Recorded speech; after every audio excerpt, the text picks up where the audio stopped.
안녕하세요 여러분. 영어의사 알렉스입니다. 영상 재미있게 보시고 저에게 큰 힘이 되는 구독, 좋아요 부탁드릴게요. 최근에 미드를 보면서 공부하는 방법에 대해서 몇 가지 영상을 올렸었는데 여러분들이 많이 궁금해하시는 것 중에 하나가 미드를 보면서 공부할 때 한글 자막을 봐도 되냐에 관한 것 같아요. 간단히 먼저 답변을 드리자면 한글 자막은 절대로 보면 안 됩니다. 절대로 안 돼요. 왜 그런지 제가 이 영상을 통해서 자세하게 설명드릴게요. 우선 예를 하나 보고 갈게요. 제가 추천해드렸던 디즈니 시트콤 중에 하나인 The Sweet Life of Zack and Cody의 짧은 영상 하나 보고 가실게요.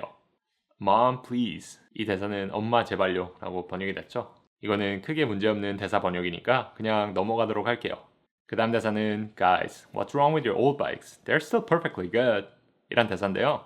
이거를 번역이 너네들 자전거 있잖아 라고 번역이 됐죠. 근데 원본은 What's wrong with your old bikes? 예요. 그래서 이게 너네들 자전거 있잖아 라는 거는 한국말로는 되게 자연스러운 표현인데 직역이 된 표현이 아니죠.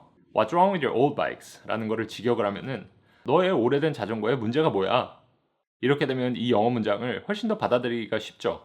그런데 한국말로는 자연스럽지 않죠. 그 다음 문장은 They're still perfectly good 이란 문장인데 이거는 오래됐어도 쓸만해 라고 번역이 됐네요. 근데 실제로 문장을 뜯어보면은 그 자전거들은 아직도 완벽하게 좋잖아 이런 뜻이잖아요. 그죠?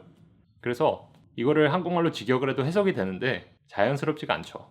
그래서 자연스럽게 이 자막을 넣으신 분이 오래됐어도 쓸만해 라고 자막을 넣으셨네요.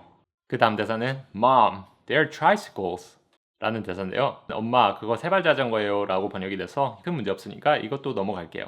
그 다음 대사는 Guys, I'm sorry but we can't afford bikes right now. I mean, it's that or food 라는 대사인데 이거를 번역이 얘들아 미안한데 지금 새 자전거를 살 여유가 없어. 음식 살 돈도 필요해 라고 번역이 되어 있는데 이 영어 문장을 뜯어보면 첫 번째 문장은 I'm sorry but we can't afford bikes right now 라는 문장인데 미안해. 그런데 우리는 자전거를 살 수가 없어. afford가 돈을 내다 약간 그런 뜻이니까 I'm sorry but we can't afford it 이런 거는 미안한데 우리 자전거를 사기 위한 돈을 낼 수가 없어. 약간 이런 뜻으로 해석이 직역이 되는 거죠. 그런데 역시나 자연스럽게 한국어로 의역을 하려면은 얘들아 미안한데 지금 새 자전거를 살 여유가 없어 라고 자연스럽게 의역을 해놓은 거죠. 그 다음 문장은 I mean it's that or food 라는 문장인데 역시나 의역을 해서 음식 살 돈도 필요해 라고 의역이 되어 있는데 그러니까 이걸 직역을 하면은 그러니까 내가 말하는 건 자전거 사는 거 아니면 음식이야 라고 직역이 되는 거죠. 여기서 아이들이 서로를 보고 웃는데 이게 웃는 이유가 그러면은 음식이 아니라 자전거를 택하면 되겠구나 라고 머릿속에서 생각을 한 거죠. 왜냐면 엄마가 I mean it's that or food 라는 선택권을 줬으니까요.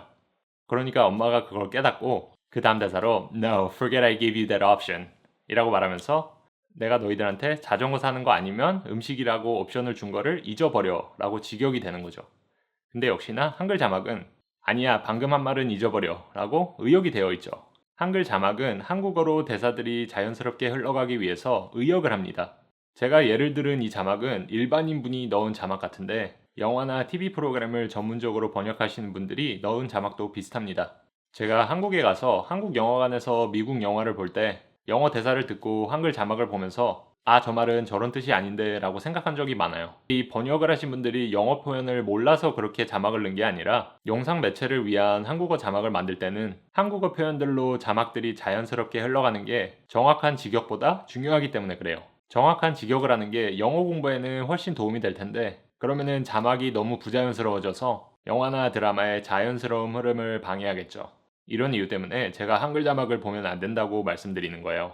영어 자막을 켜놓고 문장의 단어를 하나하나 곱씹어서 이해해야 하는 이유는 문장의 한 단어 한 단어는 그 문장에 들어가 있는 이유가 있어요.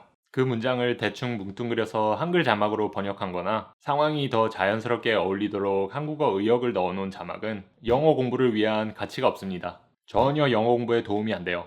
일반 회화에서 쓰이는 단어나 문장 구조는 어렵지 않기 때문에 충분히 뜻을 추측해 볼 수 있습니다. 제가 예를 든 대화에서 어려운 단어가 있었나요? afford 정도의 단어를 못 들어보셨을 수도 있는데 다른 단어들은 굉장히 쉬운 단어들이에요. 이런 대사들은 여러분들이 그 상황을 엄청나게 반복해서 보다 보면 문장 전체가 들어오면서 그 상황에서 그 감정에서 이런 영어 표현을 쓰는구나 라고 체화될 겁니다. 미드 대사를 직역으로 번역해주는 강의를 들으면 되는 게 아니냐고 물어보실 수도 있는데 이것도 안 돼요.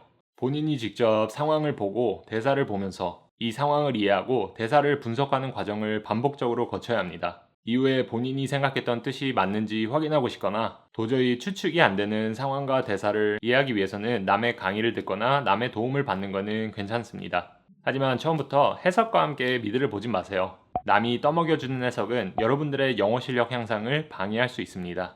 이번 영상도 미드 공부 방법에 대해서 이야기해봤는데요. 제가 알려드리는 방법으로 여러분들의 영어 회화 실력이 향상되길 바랍니다. 언제나처럼 도움이 되셨길 바래요. 다음에도 재밌고 유익한 영상으로 찾아뵙겠습니다. 감사합니다.